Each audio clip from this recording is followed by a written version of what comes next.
बाकी के काम तुम करो, नीचे जाओ। वो आता तो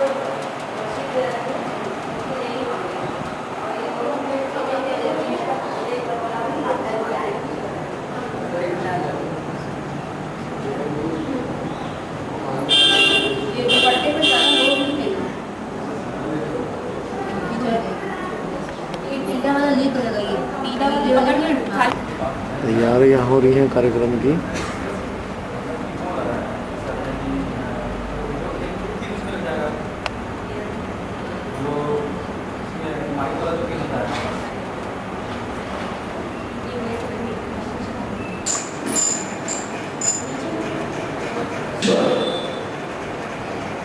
हम सबके साथ होते हुए भी साथ क्यों नहीं महसूस होते?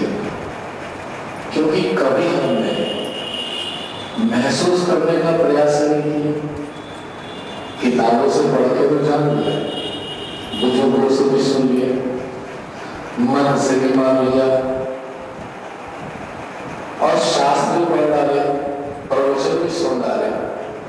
अब यूट्यूब पर साधना दिव्य चैनल देखते हैं, राम जी की, श्री राम की या कृष्ण जी की कथाएं सुनते हैं, समझते हैं। सब कुछ किया पर महसूस करने का प्रयास कभी नहीं किया। इसीलिए ईश्वर साथ होते हुए भी हमेशा दूर गए। और जिस पल, जिस घड़ी में वो शुभ अवसर आ जाता है, हमारे पूर्व जन्मों के अनेकों पुण्य कर्मों के परिणाम स्वरूप एक ऐसा शुभ दिवस आता है जब हम चल पड़ते हैं उस रास्ते की तरफ जो रास्ता साक्षात हमें ईश्वर की अनुभूति कराता है। ईश्वर ने हमारे शरीर को बनाया, जितनी इंद्रियां हमें दी इस संसारिक जीवन को जीने के लिए उपयोगी थी, इसलिए थी। लेकिन एक चीज ऐसी थी जिसका हमारे सांसारिक जीवन में जिसका इस्तेमाल बहुत कम हो पाता है, ना के बराबर। और वो चीज है हमारी आत्मा। बहुत कम लोग, दुर्लभ ही लोग आत्मा की आवाज सुनकर जीवन जीते हैं। और इसी कारण से हमें ईश्वर का नहीं पता लग पाता, क्योंकि आत्मा हमसे कुछ कहना चाहती है। जब भी हम कोई मुख्य रूप से अपने जीवन में निर्णय लेना चाहते हैं, आत्मा हमें जरूर थोड़ा सा बताती है, पर नहीं, हम तुरंत उसको काट देते हैं। नहीं, ये चीज ठीक नहीं है। हम किस चीज को आत्मा में लाते हैं?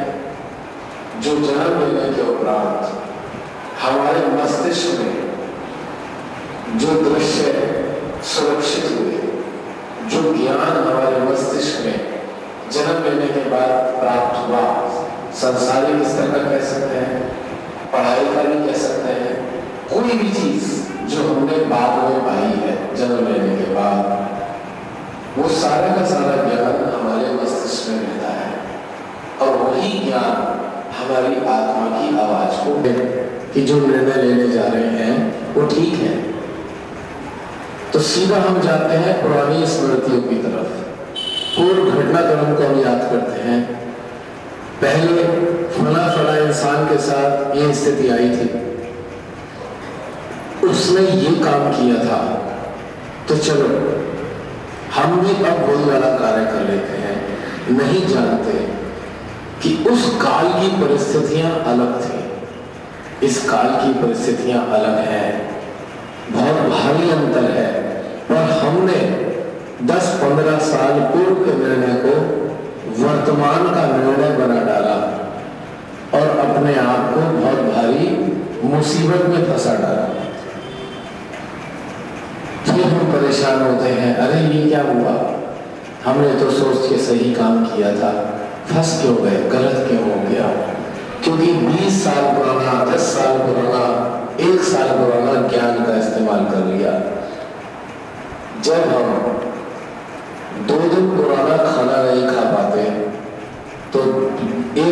पुराना ज्ञान क्या हमारे आज के लिए उपयोगी होगा? हम सबके घरों में आजकल फ्रिज होते हैं। फ्रिज काम आते हैं चीजें खराब ना हो जाए। अगर दूसरे रूप में मैं कहूँ ये हमें बासी ही खाना खिलाते हैं तो शायद कोई अतिशयोक्ति नहीं होगी। पहले ताजा ताजा खाना बनता था, खत्म हो जाता था, शाम को फिर नया बनता था। आज 3 दिन पुराना खाना भी खाएंगे, क्या उसकी वही उपयोगिता होगी जो अभी बनाए खाने के बराबर है? तो यानी कि हम अक्सर बासी ही खाना खाते हैं और अपनी जिंदगी में इस जिंदगी को हम हमेशा पुराने ज्ञान से ही चलाते हैं, इसलिए जीवन में अनेकों परेशानियां रहती हैं। सारे डॉक्टर सारी दुनिया यही कहती है फ्रेश खाना खाओ, ताजा खाओ, पर हम तो पुराने खाने के आदी हो चुके। अब जो ध्यान है, ध्यान एक शब्द ऐसा है जिससे आज पूरा विश्व परिचित है। विदेश में भी मेडिटेशन सेंटर है, नाना प्रकार के ध्यान कराए जाते हैं। सारी दुनिया में ध्यान की आजकल काफी चर्चा है। किसी डॉक्टर के पास जाए तो वो भी आजकल सलाह दे देगा थोड़ा मेडिटेशन करें। अब क्या करें? डॉक्टर से पूछो भैया मेडिटेशन? नहीं, आप जाकर देखिए किसी के पास बहुत लोग मेडिटेशन कराते हैं।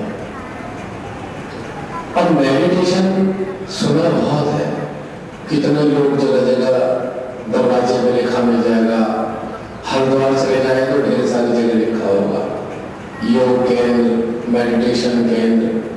तो क्या ये सारे केंद्रों से जाने से उपचार हो जाएगा? जाते हैं, थोड़े समय तक रहते हैं, कुछ बदलाव आता है जीवन में क्योंकि नई चीज सीखते हैं, घर वापस आते हैं, फिर वही दशा कुछ दिन बाद तैयार हो जाती है। किसी ने सलाह दी रविशंकर जी का कोर्स कर लो, सुदर्शन क्रिया कर लो, चले गए, कोर्स किया, 10-5 दिन 15-20 दिन बिताए, वापस आ गए, बहुत अच्छा लगा। 4-6 दिन चर्चा, 20 दिन चर्चा की, 20-25 दिन बाद हमारी वही दशा वही की वही हो गई। कहीं भी चले गए हम, हरिद्वार, ऋषिकेश, बद्रीनाथ, वैष्णो के दरबार में, जिसने जो कहा वैसा किया, उस वक्त अच्छा लगा, बाद में आके फिर न जाने कहाँ चला गया। वो अच्छा क्यों नहीं लग रहा? क्योंकि मेडिटेशन हुआ ही नहीं, मेडिटेशन का प्रयास किया गया। मेडिटेशन के नाम पे हमने एकाग्रता का प्रयास किया, एकाग्र होने, अनुष्ठान हुआ ही नहीं, कुछ नहीं हो पाया। चाहे हमने पूरी जिंदगी व्रत रखे, लेकिन ये स्थिति अगर नहीं आई तो ध्यान कभी हुआ ही नहीं। ये प्रत्यक्ष बात है। और परमात्मा बड़े अजीब है। कई बार मैं कहता हूं उसे, तुम्हारी बड़ी समस्याएं तुमने खड़ी कर दी सारी दुनिया में, सारी दुनिया बनाई, खुद अदृश्य हो गए, सामने रहते तो कुछ कह पाते तुमसे। तो भगवान जी कहते हैं जानबूझ के अदृश्य हुआ, सामने होगा तो मैं भी कितने आरोप कर चुके होते, इसलिए डर के हमारे अंदर ध्यान हो गया। क्योंकि मनुष्य हम लोगों की प्रवृत्ति ऐसी है कि जो हमें प्रेम से मिल जाएगा कुछ दिन बाद उसी को बुरा कह देंगे, क्योंकि अपने मतलब की बात करेगा नहीं अंदर तो वही खराब हो जाएगा। तो भगवान जी इंसानों से डर गए और अदृश्य हो गए, और अदृश्य होना उन्होंने स्वीकार किया। और साथ में उन्होंने एक बात और कही कि अदृश्य होने के पीछे भी मेरा एक राज है। अगर मैं दृश्य होगा तो जो मेरे से ना भी जुड़ा होगा वो ये कहेगा मैंने भगवान से जुड़ा हूं। अब मैं अदृश्य हूं, जो जुड़ा होगा वही तो बता पाएगा। इसलिए मैं अदृश्य हूं कि मेरे बारे में कोई झूठ बोल नहीं कह सकता कि मैं भगवान से जुड़ा हूं, क्योंकि मेरे से जुड़ने के बाद उसमें कुछ लक्षण पैदा होंगे और उस लक्षणों के आधार पर वो जाना जाएगा कि मेरे से जुड़ा है या नहीं। दृश्यमान होता तो सारी शक्तियां बाहर ही होती, तुम्हारा जीवन कैसे संचालित होता, तुम्हारे अंग प्रत्यंग कैसे कार्य करते, ये संसार कैसे चलता। इसलिए अदृश्य होकर शक्ति बनकर मैं सबके बीच में मौजूद हूँ। तो ये जो चीजें हैं ये हम सभी जानते हैं। अब उस अदृश्य भगवान से कैसे जुड़ा जाए। मुझे बस एक बार मेहरबानी करके बता दें कि नए लोग कितने हैं, जरा सा प्लीज बता दें। नए, ठीक है, क्योंकि जो भी वार्तालाप होगा इस दृष्टिकोण से होगा कि नए लोग भी हमारे बीच में है। और नए लोगों के लिए मैं ये कहना चाहता हूँ, इसलिए कहा है क्योंकि जो लोग ध्यान से जुड़े हैं उनमें कुछ तकनीकी शब्दों का इस्तेमाल होता है, और अगर मैं उनका आप लोगों के सामने इस्तेमाल करूंगा तो आपको समझ नहीं आएगा। इसलिए सरल शब्दों का ही इस्तेमाल करते हुए हम इस चीज को करेंगे। किसी से बात करो, अरे दुनिया में क्या रखा है, सब बेकार है, बेकार होता है। मेरे जैसा मूर्ख इंसान उनसे कहता है अज्ञानी, ये बेकार होता तो क्यों बनाया भगवान ने? तुम्हें क्यों बेकार लगा? क्योंकि तुम इस दुनिया में ईश्वर को ढूंढ नहीं पाए। इसलिए भगोड़े बन रहे सन्यासियों ने, भगोड़े बन, जैसे कि ट्रेनिंग होती है आर्मी की और ट्रेनिंग वो कर नहीं पाता तो कहा जाता है वो भाग जाता है, भगोड़ा कहलाता है। माफ करना जो मैं बोलने जा रहा हूँ बिल्कुल सच्चाई है। क्यों पीत वस्त्र धारण किए? साधु हो तो पीला वस्त्र धारण करने की क्या जरूरत है भाई? दिखाने की क्या जरूरत है? एडवर्टीजमेंट करने की क्या जरूरत है? साधु हो तो दिखाई देगा। दूसरी चीज, संसार को बिगाड़ क्यों कह रहे हो? अपने संसार में आके कह रहे हो भोले बेटा तेरा भला करेगा भगवान, तो अब संसार में क्या कर रहे हो भाई? घूमते तो मेरी गलियों में रहे हो और संसार को ही बेकार कह रहे हो। इसका मतलब तुम्हारा व्यक्तित्व तो दोहरा है। तुम ये जान जाते इस संसार भ्रम की स्थितियां संसार में है। जब आप यहां से जाएंगे, खासतौर से नए लोग, तो यकीनन आप ये महसूस कर पाएंगे कि इस संसार में भगवान है और हमारे ही भीतर में है, और वो अपनी उपस्थिति महसूस कराते हैं। अब जब ये महसूस नहीं हो पाता है, हम लोग कहते हैं बहुत बड़ा त्यागी है, साधना कर रहा है। किस लिए कर रहा है? कि ईश्वर मिले ही नहीं इसलिए साधना कर रहा है। जैसे तो उसका तो फिर यही हाल है जैसे प्राइमरी कक्षा में पढ़ने वाला बच्चा ए फॉर एप्पल सीख रहा है।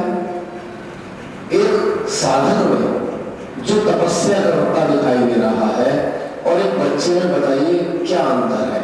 दोनों एक से ही तो है, बिल्कुल एक से है। उसने पढ़ाई में ए फॉर एप्पल सीखी है, वो परमात्मा से मिलने वाली पढ़ाई में ए फॉर एप्पल सीखने का प्रयास कर रहा है। क्या विशेषता है उसकी? कोई विशेषता नहीं है, पर हम लोग उनको इतना महत्व देते हैं। क्यों दे देते हैं? क्योंकि हम ऐसा सोचते हैं कि ये ऐसा कर रहा है, हम नहीं कर सकते। तो आखिर हमें करने की जरूरत भी क्या पड़ी? क्यों करें ऐसा? आपके संसार में जो गृहस्थी है, भगवान ने इतना सुंदर परिवार दिया, बच्चे दिए, नाता जोड़ी रिश्तेदार दिए, तो वो ईश्वर के दिए गए हैं। उनसे विमुख होकर जंगल में जाकर तपस्या करने की कौन सी तुक है? पर हम इसको महत्वपूर्ण मानते हैं कि फला आदमी जंगल में चला गया। मैं तो कहता हूँ कमजोर था, संसारिक जीवन को निभा नहीं पाया, भाग गया। क्योंकि शास्त्रों ने भी बताया है सारी साधनाओं के बाद जो आश्रम आता है, पहले वानप्रस्थ होता है, फिर गृहस्थ होता है, यानी कि दूसरा आश्रम गृहस्थ। परमात्मा के मिलने के लिए, परमात्मा से जुड़ने के लिए दूसरा आश्रम गृहस्थ है। और दूसरा आश्रम धर्म भगवान ने हमें दिया, हम भागे छोड़ गए वहां से। अरे बाप रे बाप, कैसे निभाएंगे रिश्तों को? बड़े मुश्किल है। किसी को खुश करना चाहो तो बुरा मान जाता है, किसी को कुछ अच्छा करो तो सोचता है जरूर कोई मतलब है, और उसके बावजूद भी अगर वो खुश है तो वाकई उसने बहुत बड़ी उपलब्धि हासिल की है। यानी कि इस परीक्षा में यकीनन वो पास हुआ है परमात्मा की। बोला जिसे देखो क्या हुआ भाई, बड़ी तकलीफ है, बहुत दुख है हमारी जिंदगी में। क्या हुआ जी? कुछ नहीं, हमें उसने ऐसे कह दिया। और क्या हुआ? बीमारी लग गई। और क्या हुआ? व्यवसाय ठीक नहीं चल रहा। और क्या हुआ जी? संतान ही नहीं हो रही। अच्छा, नहीं हो रही तो फिर क्या हो गया? भगवान ने जैसा चाहा हो गया। किसी का दुख नहीं है क्योंकि बाकियों की है, इसलिए हमारे भी होने चाहिए। भगवान जी कहते हैं तुम्हारे पिछले खाते में जो था उसी मुताबिक मैंने इस जिंदगी में दिया तुम्हें, तो जो तुम्हारा था वो तुम्हें मिला, काहे को परेशान होते हो? लेकिन नहीं, फिर भागेगा किसी बाबा के पास, बाबा बाबा संतान नहीं है, संतान दे दे। जो बाबा बन के बैठा है वो संतान कहां से देगा? वो तो संसार त्याग के आया है, फिर संसार की चीज कहां से देगा? नहीं सोचते हम बिल्कुल भी, ये सब बिल्कुल भी नहीं सोचते। जिसे हम महान तपस्वी बाबा मानते हैं वो संसार त्याग के बाबा बना है, संतान कहां से देगा? वो सोचिए थोड़ी देर के लिए। या हनुमान जी से भी मांग लेते हैं संतान, ब्रह्मचारी है, कहां से देंगे संतान? पर मान लेंगे नहीं जी हनुमान जी हम तो तुम्हें बहुत प्यार करते हैं, हर मंगलवार को देखो प्रसाद चढ़ाते हैं। पहले 100 रुपये का चढ़ाते थे, अब 11 का चढ़ाते हैं, कल को 21 का चढ़ाएंगे, अगर संतान दे दी तो 1100 का चढ़ाएंगे। हनुमान जी कह रहे हैं तो कितने का चढ़ा ले, पर मैं क्या करूं, मेरे पास तो अरेंजमेंट ही नहीं है, मैं तो बाल ब्रह्मचारी हूं। तुझे राम जी की भक्ति चाहिए तो दे दूंगा, भक्ति करेगा तो शक्तिशाली हो जाएगा मेरी तरह, पर संतान की व्यवस्था मेरे पास नहीं है। और कुछ नहीं हो तो भोलेनाथ जी के पास जाएंगे हम लोग। हमारे उधर तो कांवड़ भी बहुत चलती है, जब कांवड़ चलती है तो 15 दिन तक का पूरा रास्ता बंद हो जाता है, और मरीज भी बेचारे रास्ते में कई बार दम तोड़ लेते हैं क्योंकि दिल्ली जाना होता है और कांवड़ के कारण रास्ता बंद होता है, वो बेचारे कई बार मर भी जाते हैं, ट्रीटमेंट नहीं मिलता। और किसी से गलती से पूछो भाई साहब जरा इधर जाओ, मोटरसाइकिल में आप जा रहे हो, इधर को जाओ, तो बिल्कुल भी नहीं हटेंगे। जैसे रजिस्ट्री हो चुकी 15 दिन की उनके लिए रजिस्ट्री है पूरी सड़क पे, हिलेंगे भी नहीं, और लगे तो आग लगा देंगे गाड़ी में। और उनसे बातचीत करो तो बड़ा बदबू आएगी, शराब पिए हुए होंगे, कुछ नशा धतूरा खाए हुए, भांग पिए हुए होंगे, क्योंकि भोले खाते हैं। भोले ने तो किसी का, भोले ने तो कभी किसी के घर में कोई तकलीफ नहीं पहुंचाई, किसी की गाड़ी को आग नहीं लगाई, किसी को मारा पीटा नहीं। भोले के उपासक है तो क्यों कर रहे हैं ऐसा? समझ में मेरे अभी तक ये भी नहीं आया। मैं तो प्रश्न है आपके सामने रख रहा हूं, तो क्या भोले ने ये कहा कि शराब पीना है हमें? लेकिन नहीं, हम भोले के भागता है। तो इस तरीके के भ्रामक चीजें हमारे जीवन में है। कांवड़ क्यों लेने जा रहे हैं? कोई इच्छा पूरी करनी थी, किसी की संतान नहीं है, किसी का व्यवसाय नहीं है, पर तो बहुत ज्यादा प्रचलन हो गया, और बहुत ज्यादा प्रचलन हो गया। और चाइना ने कांवड़ की किट बनाई है, सस्ती कांवड़ की किट, जिसमें कपड़ा वपड़ा होता है, डंडी वंडी होती है, बहुत सस्ती किट बनाई है। उसने सर्वे किया था कि कितने 50 या 100 करोड़ के करीब का बिजनेस है कांवड़ का, जो चाइना इसमें निगाह रखे हुए हैं। तो सोचिए व्यवसाय की तरफ कहां जा रहे हैं हम लोग। कोई बुराई नहीं, कोई आलोचना नहीं, केवल एक सिंपल सी बात कि हम जिसको पालन करने वाले हैं क्या उसकी क्वालिटीज हमारे अंदर परिलक्षित होती हैं। भोलेनाथ जी ने पूरी दुनिया को बनाया, कहा जाता है जन्म में कभी नहीं लिया उन्होंने धरती पर, और साथ में बिना किसी भेदभाव के पूरी दुनिया से प्रेम किया। तो क्या ऐसे लोग घृणा कर सकते हैं किसी से? क्या घृणा हो सकती है किसी मानव की मानव से? ईर्ष्या हो सकती है क्या? भोले का उपासक क्या ईर्ष्या हो सकता है?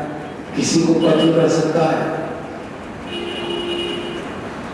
क्या दिखावा कर सकता है? वो तो छाल में बैठे हैं, उनके पास तो छाल है सोने के लिए, उसी पे रहते हैं, जैसे हैं वैसे दिखाई देते हैं। तो भोले के वाले भगवान के भक्त जो भी भगवान के भक्त हैं पूरी दुनिया के, क्या वो किसी को दुखी कर सकते हैं? क्या वो किसी को ईर्ष्या कर सकते हैं, भेदभाव कर सकते हैं, अपमानित कर सकते हैं? शायद बिल्कुल भी नहीं, क्योंकि भोले का प्रेम या भगवान का प्रेम अंदर आया नहीं, इसलिए तेल में ऊंच नीच भेदभाव रहा नहीं। तो सारी बातों का मतलब यह है कि यदि हमारे अंदर वास्तव में उस परमात्मा का प्रेम भीतर में बहने लगे, 100 में से 100% परिवर्तन आएगा, आना शुरू हो जाएगा। आज से भी जो लोग पुराने हैं या नए हैं, अगर एक डायरी में अपना नाम लिखकर या तिथि लिखकर अपने गुण और दोष लिखें, गुण और दोष, कि हमें ये वाली चीजों के गुण हैं और ये वाले अवगुण हैं।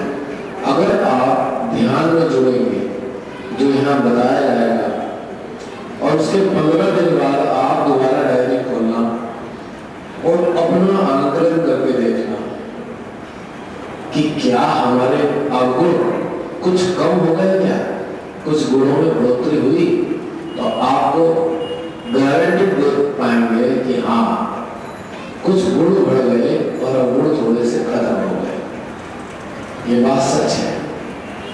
तो सौभाग्यशाली है वो लोग जो इस मार्ग से जुड़े हैं, क्योंकि मैं इसलिए कह रहा हूं, हम लोग इसके प्रचारक नहीं है, इसके बिल्कुल भी प्रचारक नहीं है। अगर प्रचारक होते तो इसका एडवर्टीजमेंट टेलीविजन पे होना बड़ा आसान है। शिवमाता जी भी प्रवचन टेलीविजन पे देती रहती, जैसे इतने सारे लोग हैं टेलीविजन पे आते हैं, प्रचार करते हैं, अपने कार्यक्रम करते हैं। 40 वर्ष 41 वर्ष तक शिवमाता जी ने कार्य किया, कभी टेलीविजन पे एक भी प्रोग्राम नहीं है सुनने को आएगा। और आश्चर्य होगा कि 140 से भी ज्यादा राष्ट्रों के लोग इसको अपना चुके हैं। इसका नाम दिया है सहज योग, सरल भगवान से जुड़ने का तरीका, सुगम सहज, जो कुदरती तौर से हमारे अंदर निहित है। वही तरीका शिवमाता जी ने पूरे संसार को दिया। प्रश्न ये उठता है कि मैं पहले क्यों नहीं आया जब इतना आसान था? क्यों? इसलिए नहीं आया कि हर भगवान के रास्ते को स्थापित करने के लिए पात्रता की आवश्यकता है। पात्रता, सक्षमता, यानी कि कैपेसिटी। हर जो ऊंचे दर्जे के मनुष्य आए, जो सद्गुरु कहलाए, संत कहलाए, उनके पास पात्रता थी। नानक ने गुरु मार्ग स्थापित किया, उनके पास पात्रता थी। साईनाथ ने भी अपना एक रास्ता दिखाया, उनके पास भी पात्रता थी। मोहम्मद ने इस्लाम को शुरू किया, पहले क्यों नहीं हो पाया? क्योंकि पहले ऐसा मनुष्य ही जन्म लेके नहीं आया। ईसा उन्होंने क्रिश्चियनिटी को स्थापित किया, क्योंकि वो भेजे गए हैं ये सब लोग। इसी क्रम में, इसी कड़ी में पंडित श्री राम आचार्य आए, शांति कुछ हरिद्वार वाले, जिन्होंने अपने जीवन में 2700 पुस्तकें लिखी। अखंड ज्योति आज ही आप में से हो सकता है बहुत से लोग पढ़ते हुए पत्रिका है। 1924 से दीपक जल रहा है शांति कुंज में। 1924 से आज तक दीपक प्रज्वलित है, उसको अखंड ज्योति कहते हैं। और उसमें है परमात्मा की आध्यात्मिक ऊर्जा, जिसका प्रतिपादन पंडित श्री राम आचार्य ने किया। उन्होंने नारा दिया, हम सुधरेंगे जग सुधरेगा। कितने वर्ष तक लगातार उनकी एक बड़ी मार्मिक बात मैं आपको बताता हूँ, उसमें पढ़ा था, कहते हैं बेटा हम आपके इतने ही अपराधी हैं कि हम 2 वक्त की रोटी खाते हैं और 2 साधारण वस्त्र पहनते हैं, वरना बेटा हम तो कुछ भी नहीं लेते। सोचिए, इतना बड़ा समुदाय उन्होंने विश्व में खड़ा किया और कितनी मार्मिक बात उन्होंने की। 13 करोड़ लोग पूरे विश्व में रजिस्टर्ड है शांतिकुंज हरिद्वार में। 13 करोड़। आज तक इतना बड़ा कोई आध्यात्मिक कोई भी संस्था नहीं है। 13 करोड़ लोग रजिस्टर्ड है। उन्होंने भी अपनी क्षमता के मुताबिक कार्य किया। जो उनके पास पात्रता थी उस पात्रता के मुताबिक उन्होंने एक जन आंदोलन छेड़ा जो जागृति देता आया। इसी क्रम में श्री माता जी निर्मला देवी, जिनका चित्र आज आपके सामने है, 5 मई 1970 को अपनी कठिनतम साधना से उन्होंने मनुष्य को भीतर से परिवर्तित करने का रास्ता खोजा और उसके बाद निरंतर पूरे विश्व में इसको पहुंचाती चली गई। एक बार टेलीविजन के इंटरव्यू तो हुए हैं श्री माता जी के कई बार अलग अलग देशों में, तो उनसे पूछा टीवी वालों ने, माँ इतना सुंदर रास्ता आपने दिया, कितने ही राष्ट्रों के राष्ट्रपति आपकी तारीफ करते हैं, कितने देशों के प्रधानमंत्री आपको बुलाते हैं, कितने ही गवर्नर और शरीफ आपके दिए मार्ग से अपने पूरे शहरों को लाभान्वित कर चुके हैं, आप टेलीविजन पे आगे क्यों नहीं करते? तो श्री माता ने मुस्कुरा के कहा था कि बेटा जो इसको पाएगा वही इसे आगे संसार में बढ़ा देगा, तो मेरे को क्या जरूरत है टेलीविजन पे आने की? और जो अनुभव करेगा वही तो बढ़ाएगा, और जो अनुभव करेगा तो उसको कौन काटेगा? कौन सा ज्ञान उसको काट सकता है? कौन सा शास्त्र उसकी बातों को काट सकता है? यदि चख लिया है तो बताएगा सारी दुनिया को। अगर खाली बोलेगा तो कोई भी उसको शास्त्रार्थ करेगा, लेकिन अनुभव में खड़ा नहीं कर पाएगा। तो ये रास्ता मैंने दिया अनुभव करने का। जब आपको अनुभूति हो जाती है तो आपको उसका ज्ञान हो जाता है। अगर आप धूप में से आ रहे हैं, अनुभूति हो रही है बहुत तेज गर्मी है, कोई पूछेगा भाई कैसा मौसम है? अरे भाई बहुत गर्मी है, क्योंकि अनुभव हुआ। आप बैठे हो घर के अंदर और फोन आता है, भाई कैसा मौसम है? जी पता तो नहीं, वैसे गर्मी बहुत है लेकिन मालूम नहीं कितनी गर्मी है, क्योंकि अनुभव नहीं है। तो कहते हैं अच्छा रुको जरा टेलीविजन में देखते हैं कितना तापमान बता रहे हैं, फिर बताते हैं।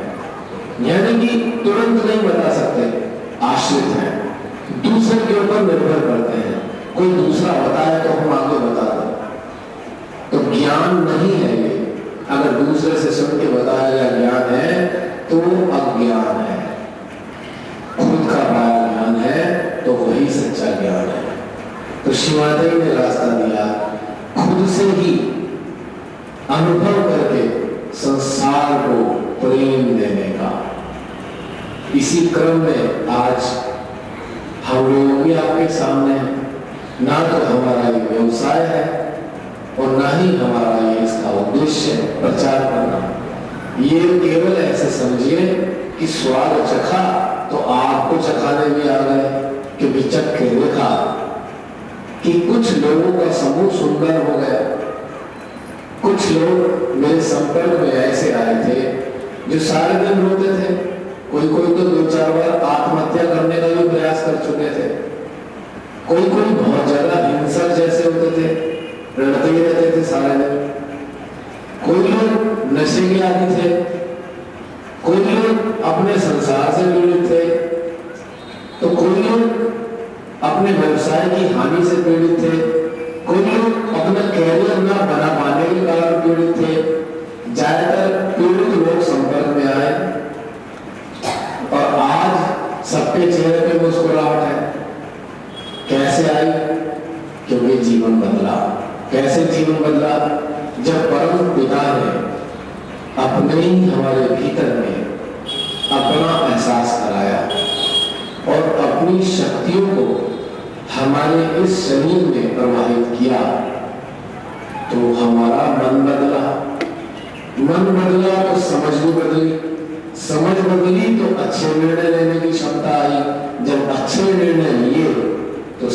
ऊर्जाएं मिलने लगी, ध्यान में रहने लगे, शरीर से निरंतर अच्छी ऊर्जा प्रसारित होने लगी और ऊर्जा के प्रसारित होने से जो भी लोग संपर्क में आए वो छट गए। छटने का मतलब जो चारों तरफ रहते थे उसमें से कुछ लोग धोखा भी देते थे, तकलीफ भी देते थे, पर पता नहीं था। ध्यान में जुड़ने पर हमारे अस्तित्व से ऊर्जा बाहर बहती है तो वो ऊर्जा दूसरों के अंदर जाती है। ईर्ष्यालु लोभी लोगों को भी सामने ला देती है। तो छट गए आपके जीवन से, आपको तकलीफ देने वाले लोग आपके सामने आ गए, आपने धीरे से अपना संबंध पीछे कर लिए, ना कोई घृणा ना नाराजगी, 2 कदम पीछे हटा लिए। क्यों? क्योंकि वो आपके आंतरिक भाव को नहीं समझते थे और आपके मार्ग में परेशानियां खड़ी हो जाती थी जाने में। तो आपको समझ में आ गया, आपने धीरे से 2 कदम पीछे हटाए, आपके जीवन में शांति आ गई। कुछ लोग ऐसे आपके संपर्क में आए जो आपसे बेहद प्रेम करते थे, उस ऊर्जा ने ऐसे लोगों को भी अनावृत किया जो आपके सच्चे हितैषी थे। अब जब हितैषी आपके साथ है तो हर हाल में आपका ही भला सोचेंगे, आपसे प्रेम करेंगे, कभी भी आपको अपमानित नहीं करना चाहेंगे, कभी भी गिराना नहीं चाहेंगे, कभी भी ईर्ष्या नहीं करेंगे। तो ऐसे लोगों के साथ आपको मजा आता है और आप उत्साहित होते हैं। तो ये जो दिव्य ऊर्जा है 2 प्रकार के कार्य करती है। खराब स्थितियों वाले लोगों को भी अनावृत करती है और अच्छे प्रेम में लोगों को भी अनावृत करके आपके सामने ला देती है। अब आपकी रुचि आती है कि किसके साथ जीवन जिए। पहले भ्रम में थे, आपके पीछे कोई षड्यंत्र करता था, आपको पता ही नहीं चलता था। अब आपके सामने आ गया, आपने जान लिया, आपने 2 कदम पीछे हटाया और पीछे हटाने के बाद भी आपके अंदर कोई दुर्भावना नहीं है, क्योंकि आप जानते हो ये बेचारे यहीं तक है, बस इनकी यही सामर्थ है और इसलिए आपको कोई तकलीफ नहीं है ऐसे लोगों से, क्योंकि वहीं तक सीमित है, बस इतना ही चाहिए था, आगे चाहिए ही नहीं, क्योंकि आगे बढ़ने की इच्छा ही नहीं। और जो आगे बढ़ता है जीवन में वो बहुत शांत होता है, वो सबसे प्रेम करता है, कभी भी नकारात्मक बातें नहीं करता, हमेशा प्रेम के साथ ऊपर उठाने का प्रयास करता है। तो यही चीज हमारे अंदर विकसित होती है, इसलिए हमारा सांसारिक जीवन भी अच्छा हो जाता है। आज जिससे पूछो सब लोग कहीं ना कहीं अपने परिवार से त्रस्त है। शायद ही कोई ऐसा परिवार हो जो मैं बिल्कुल हैप्पी हूँ 100%, मेरे घर में 100 में से 100% बहुत अच्छे सपोर्ट करने वाले हैं। वो इसलिए ऐसा होता है कि वैचारिक मतभेद, वैचारिक भिन्नता हमारे परिवार में हम लोग ये नहीं समझ पाते कि जो हमारे साथ परिजन बन के आए हैं, चाहे बेटा बेटी, चाचा मामा, दाऊ माता पिता, ये भी हिंदुस्तानी की शक्ल जैसे दिखते हैं, परिवार के सदस्य बनकर आए हैं, पर इनकी जो जीवात्माएं हैं, इनकी जो रूह है, हो सकता है किसी की इंग्लैंड से आई हो, किसी की अमेरिका से आई हो, किसी कहीं और से आई हो। हम ये बड़ी भारी मिस्टेक करते हैं कि हमेशा ये मान लेते हैं कि ये हमारा है, हमारे हिसाब से चले। अरे वो क्यों चलेगा हमारे हिसाब से? वो तो अमेरिका से आया है, आपकी जैसी आदतें तो उसकी नहीं हो सकती, और वो हम कम मान लेते हैं, स्वीकार कर लेते हैं। मान लीजिए जैसे हॉल है, अभी इस हॉल में केवल यहीं के बनारस के लोग ना होते, Japan, America, Canada, Italy, German, यहाँ सब जगह के लोग आते और सारे हॉल में एक साथ रहते, तो कोई किसी की बुराई नहीं मानता, क्योंकि आपको प्रत्यक्ष रूप से पता है कि ये भिन्न भिन्न लोग हैं, बुरा नहीं लगता। अब बुरा क्यों लग रहा है? क्योंकि वो एक ही शक्ल लेके आ गए, आपके परिवार के सदस्य बन के आ गए, इसलिए अब झगड़ा हो गया। भाई हम कह रहे हैं ऐसा करो, अब बेचारे को उसको समझ में नहीं आ रहा, क्योंकि उसका अंदर का सिस्टम आपसे भिन्न है, उसको समझ नहीं आ रहा मैं ऐसा ही क्यों करूं। उसके अंतरात्मा तो उसको कुछ और करने के लिए कहती है, और किसी चीज के झगड़े शुरू हो जाते हैं। और हमने तो अक्सर देखा है ध्यान में भी जुड़ने के बाद लोग अक्सर झगड़ा करना शुरू कर देते हैं, हमारे हिसाब से क्यों नहीं चलते। अरे भाई, जिसको ज्ञान परमात्मा सबको समान दे रहे हैं, जो सबको भिन्न भिन्न रूप से ज्ञान दे रहे हैं, क्योंकि भिन्न क्यों है, आंतरिक स्तर भिन्न है। क्योंकि अब अगर आप सारे लोग बैठे हैं, अगर आप वजन कांटे पे, तो सबका वजन अलग अलग मिलेगा, किसी का 50 किलो, किसी का 55, किसी का 60, किसी का 65, ठीक है। जो खाते पीते भी हैं खाना, वो भी अलग अलग शौक है सबके, अलग अलग तरीके से खाते हैं। आलू भी अलग अलग तरीके से बनाते हैं, भिंडी भी अलग तरीके से बनाते हैं। अब ये तो कोई बात नहीं हुई कि भिंडी हम जैसे बनाए वैसे ही खानी पड़े, तो वो क्या करते हैं, मजबूर करते हैं। अगर आप लोग बड़े हैं तो चुपचाप कुछ नहीं कहते, बाजार में जाकर खा लेते हैं चुपचाप से। वो क्या है कि हम लादना चाहते हैं कोई चीज। अब अगर हम ध्यान से जुड़े हैं, अगर हम ध्यान से जुड़े हैं, तो जो ऊर्जा है, जो भगवान है, हमारे भीतर में आए, और हमने कहा, हमने किसी के साथ भी रहते हैं, तो हमें उसके भीतर के बारे में उन्होंने एहसास करा दिया। अरे इसे बैगन पसंद है, बैगन बना देते हैं, तो वो भी खुश, खिलाने वाला भी खुश। पहले झगड़े होते थे, अब आपके हस्बैंड जो कहेंगे, अरे वाह, अब तो दोनों का है वो बना देते हैं जो हमें पसंद है। पहले तो कह के थक जाते थे, बिल्कुल नहीं बनाते थे, क्योंकि समानता उत्पन्न हो रही है, क्योंकि आपको अंदर से पता लग रहा है आज हस्बैंड के लिए ये वाली सब्जी बनानी है, आज ये वाली बात करनी है, आपको भीतर से एहसास हो रहा है, क्योंकि अंतरात्मा के जरिए और भू बता रहे हैं ये बात। तो इसलिए ध्यानस्थ होने के बाद, ध्यान में रहने के बाद बड़ी अच्छी चीजें होने लगती हैं, बहुत अच्छा हो जाता है। इसीलिए परमानेंट स्माइल भी है, होता नहीं है इंसान, क्योंकि अंदर से सामर्थ्य आ रहा है, समझ आ रही है। और तीसरा लाभ क्या होता है आपका शारीरिक स्तर पे, जब जिसने हमें बनाया है, जिसने हमारा निर्माण किया, जो हमारा निर्माता है, उसके हमारे जो अंग प्रत्यंग किस दशा में है उसको मालूम है, वो इसको ठीक कर सकता है। डॉक्टर बेचारे को कुछ पता ही नहीं, क्योंकि उसको तो छोटा सा पता है, थोड़ा सा ज्ञान है मेडिकल साइंस का, लेकिन जो हमारा रचनाकार है उसे तो सब कुछ पता है। जैसे कि एक गाड़ी खराब हो जाती है, सीधे सर्विस स्टेशन में दे देते हैं, अब वो अपने आप चेक कर करा के ठीक कर करा के हमें फिर वापस कर देते हैं। क्योंकि मारुति कंपनी गाड़ी को अगर आप हुंडई कंपनी में ठीक कराना चाहे कर तो देंगे, और कुछ चीजें मैच नहीं करेंगे, उनके पास सामान ही नहीं है। तो ऐसे ही हमारे बनाने वाले जो क्रिएटर है, गॉड, भगवान, अगर हम अब उसके हवाले अपने आप को करते हैं, तो हमारे शरीर के अंगों को भी ठीक कर देते हैं। और अंग खराब क्यों होते हैं? क्योंकि उन्होंने हमारे भीतर में अपने कुछ केंद्र बनाए हुए हैं, अभी बताना चाहेंगे आपको, केंद्र बनाए हुए हैं। उन केंद्रों पर जो वो वाले देवताओं को हम खाना देना बंद कर देते हैं, उन केंद्रों पर उनके जो कुछ देवता हैं उनको हम भोजन नहीं देते, तो वो कमजोर हो जाते हैं। और कमजोर होकर वो वाले जो अंग हैं जो देवताओं से संचालित होते थे, वो भी कमजोर हो जाते हैं, तो रोग हमारे शरीर में लग जाता है। और देवताओं का भोजन क्या है?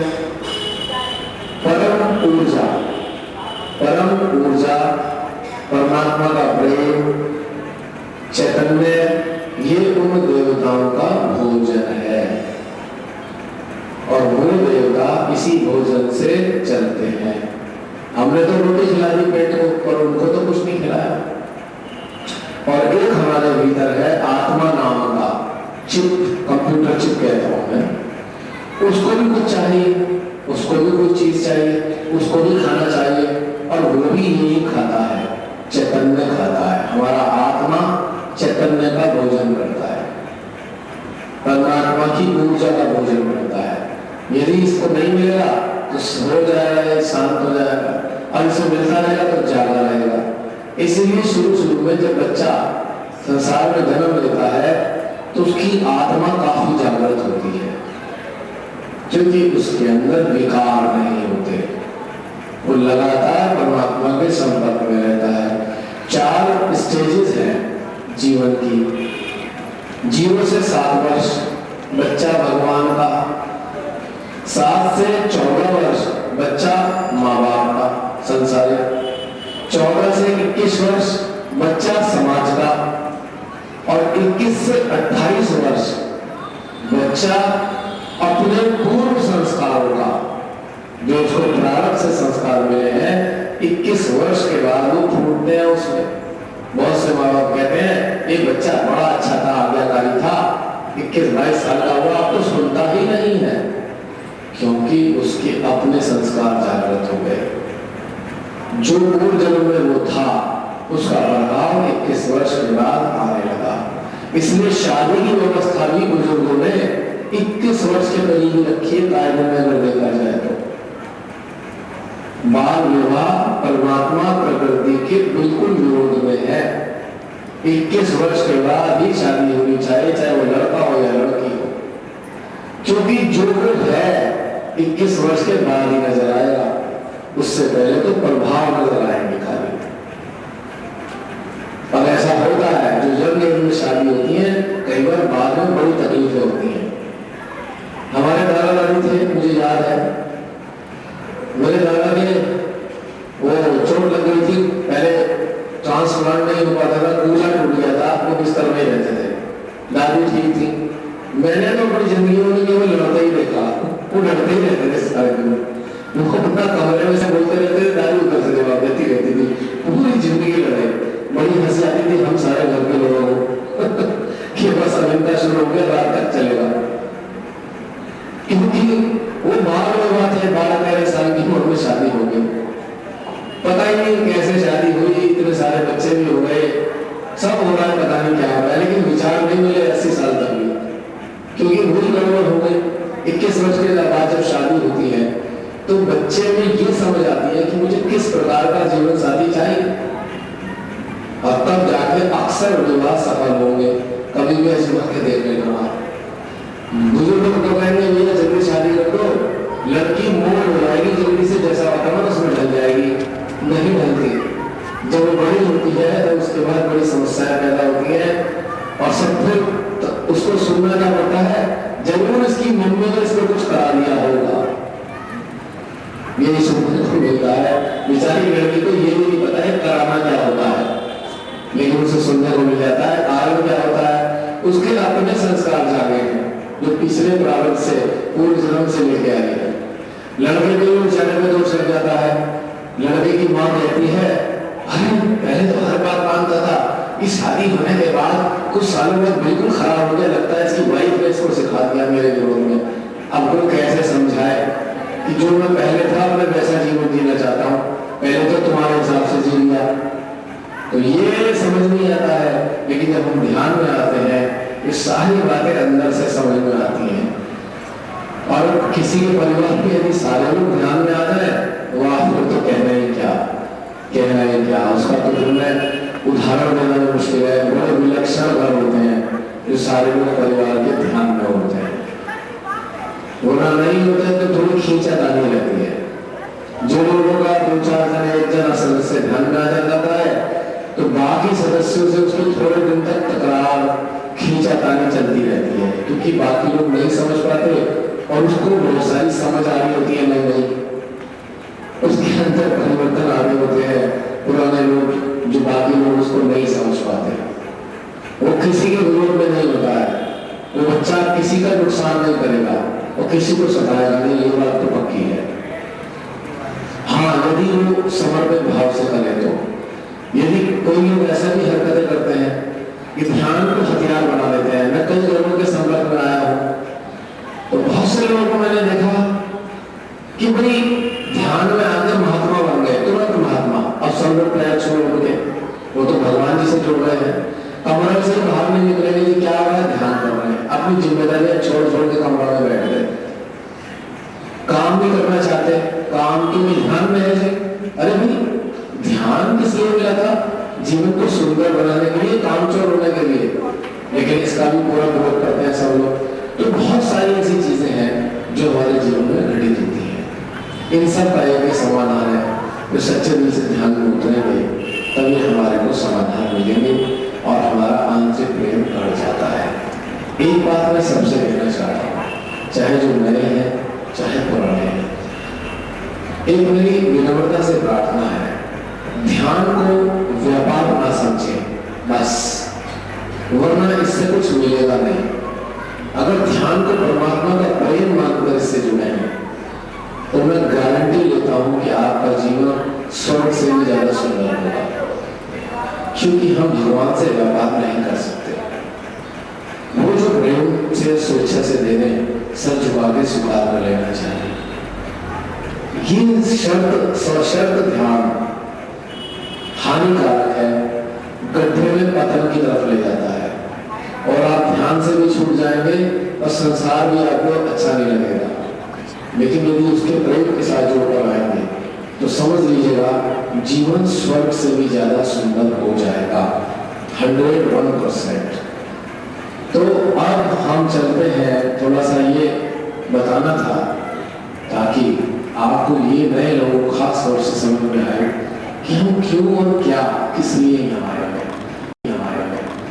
क्योंकि उन्होंने अपने जीवन की प्राथमिकताएं दूसरी रखी हैं।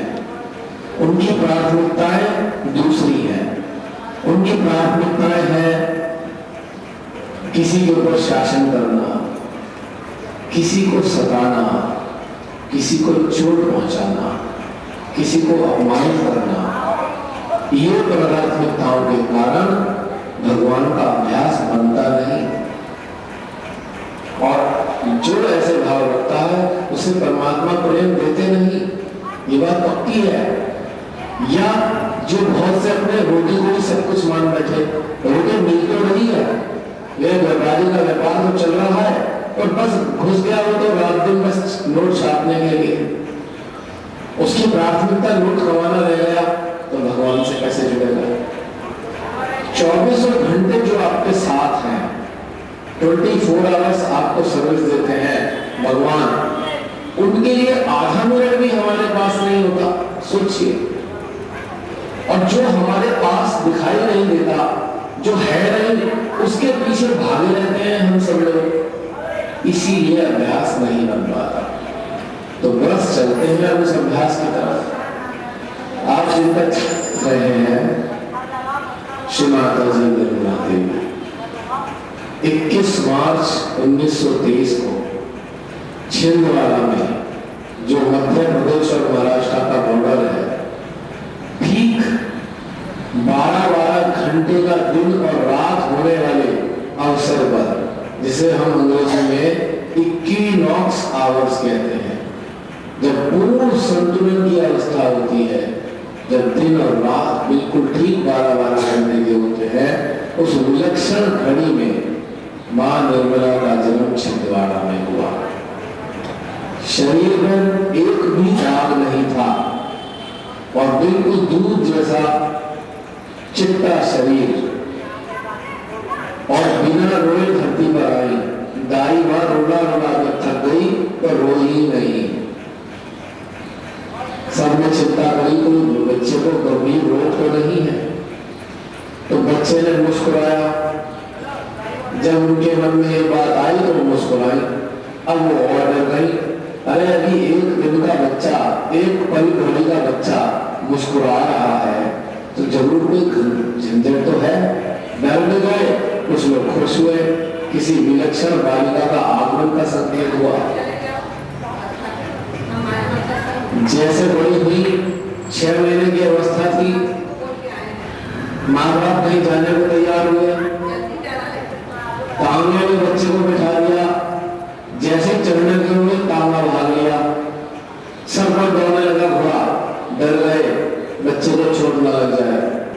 ठीक जिस सीट में भाग रहा था उसके ठीक सामने बहुत बड़ी खाई थी, कई 100 फीट नीचे जाके गिरता तांगा। बहुत चिंतित हुए, भागे पीछे पीछे, वो भी दूसरा तांगा पकड़ लिया, घोड़ा उनके हाथ ही नहीं आ रहा है। उस टी पॉइंट पर जाकर घोड़ा सीधे राइट हैंड पे मुड़ गया और सीधा रास्ता वो जाता था उन्हीं के घर की तरफ। उनके घर के ठीक सामने जाकर वो घोड़ा रुक गया। भागे भागे हो गए, देखा बच्चा ठीक उसी जगह शांत, बिल्कुल बिल्कुल बिना डरे हुए। 6 महीने की अवस्था में इस माँ ने ये भी घटनाक्रम दिखाया। जैसे श्री कृष्ण जी की बाल्यावस्था के बड़े सारे काम है, तो थोड़ी बहुत ऐसी घटनाएं इनकी भी है। और थोड़ी बड़ी हुई, 8-10 वर्ष की हो गई, इस बीच में माँ बाप स्वतंत्रता सेनानी बन गए, जेल में चले गए, दोनों के दोनों माँ बाप जेल में। 12 वर्ष की अवस्था में अपने 7 भाई बहनों की जिम्मेदारी इस छोटी सी बच्ची पे आ गई। बड़े भी भाई, छोटे भी, सातों बच्चों का खाना पीना 11-12 वर्ष की अवस्था में इन्होंने किया। साथ में गांधी जी के आश्रम में भी जाना होता रहा। गांधी जी भी इनको पहचानते थे, कभी कभी यदा कदा सलाह मशवरा लिया करते थे। अंग्रेजों से भी संघर्ष किया, स्कूल में गई, कुछ गलत निर्णयों का विरोध किया। क्रिश्चियन स्कूल था, इनको स्कूल से भी निकाल दिया गया, दूसरी जगह एडमिशन लिया। जब नारे लगाए अंग्रेजों के खिलाफ, तो इनको बर्फ की सिल्लियों में लेकर दिया गया 13-14 साल की अवस्था में, तब भी नहीं टूटी, लगातार संघर्ष में रही और बहुत सारे सेनानियों का इन्होंने मार्गदर्शन भी किया। थोड़ा बड़ी हुई, 7 अप्रैल 1947 को आपका विवाह हुआ। विवाह भी यही आसपास हुआ। सर सीपी श्रीवास्तव, जो उनके पति हुए हैं, आज सर्किल पासी से विभूषित है। इंग्लैंड की महारानी में उनके उत्कृष्ट कार्यों के लिए उन्हें सर की उपाधि दी और वो पूर्व काल में लाल बहादुर शास्त्री जी के सहसचिव भी रहे। आपके वंशज शालीवाहन वंशज थे, जो राजसी परिवार था शालीवाहन, और जिनके एंसेस्टर्स ने जीसस के साथ वो समय बिताया होता, जीसस क्राइस्ट के साथ आपके पूर्वजों ने समय बिताया हुआ है। प्रमाणित बातें हैं सारी, जो मैं बोल रहा हूं। और भी बहुत सारी चीजें हैं विलक्षण। सर सीपी का सिलेक्शन IAS के लिए हुआ, फॉरेन सर्विसेज में। शादी के बाद में श्रीमाता जी ने कहा आपको देश की सेवा करना चाहिए, तो उन्होंने IAS को छोड़ के IAS को ज्वाइन किया। और उसके बाद, शादी के तुरंत बाद, इनकी उन्नति होती चली गई। सब लोग सर सीपी को चलाते थे कि आपकी पत्नी की वजह से ही आपका प्रमोशन हो रहा है। और बाद में जहाज रानी में सबसे बड़े पद से रिटायर हुए हैं, सैकड़ों अवार्ड मिले हुए हैं उन्हें, और उन्होंने एक पुस्तक भी लिखी थी, करप्शन हिंदुस्तान की दशा है। सारी दुनिया में उसको सराहना मिली। और श्रीमाता जी ने 2 संतानें मानो हुई, साधना और कल्पना। 71 में हुई है और एक पहले हुई। संसारिक जीवन भी दिखाया संसार में जीकर, और उसके बाद उन्होंने अपने हस्बैंड से कहा कि अब मुझे कुछ विश्व के लिए कार्य करना होगा, विश्व के लिए। ये तो मेरा संसारिक जीवन था, मैंने अच्छे से निर्वाह किया है। मैं देखती हूँ मानव जाति बहुत पीड़ित है, अनेकों कुगुरुओं के जंगल में फंसी हुई है, तो मुझे मार्गदर्शन देना होगा। तो उन्होंने कार्य शुरू किया 5 मई 1970 को नागौर जिले में, जो मुंबई से 150 किलोमीटर दूर है, गुजरात का हिस्सा है। सागर तट पर बैठ गई, ध्यानस्थ हो गई, 2 दिन तक ध्यान में बैठी रही, 2 दिन 2 रात। तीसरे दिन उनका ये व्यवस्था शुरू हो गई।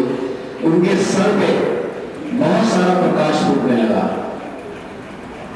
भगवान की सारी ऊर्जा उनके सर पे आने लगी, और उनको लगा, उन्होंने कहा अपने शब्दों में, ऐसा लगा मेरा हिस्सा 2 हिस्सों में बन गया, बायां दायां अलग अलग हो गए, ऐसे बन गया, और बीच में से कमल जैसा खिला, और उसमें बहुत सारा प्रकाश फूटने लगा। धीरे धीरे करके मुझे ऐसा लगा कि शायद मैं समाप्त हो जाऊंगी, मेरी मृत्यु हो जाएगी। लेकिन काफी देर के बाद मुझे वो रहस्य प्राप्त हुआ जिससे मैं मानव जाति को परिवर्तित कर सकती हूँ। यानी कि वो रहस्य उन्होंने पाया कुंडलिनी जागरण का। प्राचीन काल से ही कुंडली जागरण के बारे में बहुत सारे, सभी धर्मों में कुछ न कुछ बताया गया है। कोई भी धर्म ऐसा नहीं है जिसका उद्देश्य कुंडली जागरण करना ना हो। बस आज के मुताबिक तरीके अलग अलग हो सकते हैं। अष्टांग योग, इससे पहले व्यवस्था है, वो भी कुंडली जागरण के लिए था। हठ योग भी कुंडली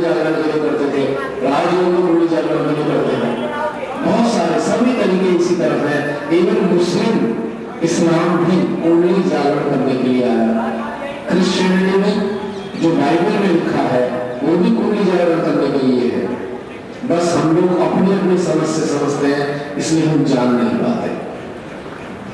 तो मां ने पाया सुगमता से सामूहिक स्तर पर कुंडली जागरण करने का रास्ता, और उन्होंने उतनी ही सुगमता से अपने सारे बच्चों को दिया भी है। उनकी एक खूबी थी इस रास्ते की कि जो भी इसको पाएगा उसी वक्त उसके पास भी ये मान मिल जाएगा, उसको दूसरे की कुंडली को जागृत कर सकता है। तो ये वाली विलक्षण घटना घटित हुई जिसका कोई भी उदाहरण सतयुग में भी नहीं मिलता, त्रेता में भी नहीं मिलता कि सामूहिक स्तर पर कुंडली को जगाया जाए। तो कुंडली जागरण के लिए चलते हैं आप ध्यान की तरफ, क्योंकि कुंडली केवल ध्यान से ही जागृत हो सकती है। हमारे शरीर में श्रीमाता ने बताया 7 मुख्य शक्ति केंद्र है, ये सामने चार्ट दिखाई दे रहा है, उसमें उस देखते हुए लिखा होता है चंद्र नाड़ी, सूर्य नाड़ी और मध्य नाड़ी। नीली वाली बाएं साइड की चंद्र नाड़ी, इसकी मालकिन है महाकाली। पीली वाली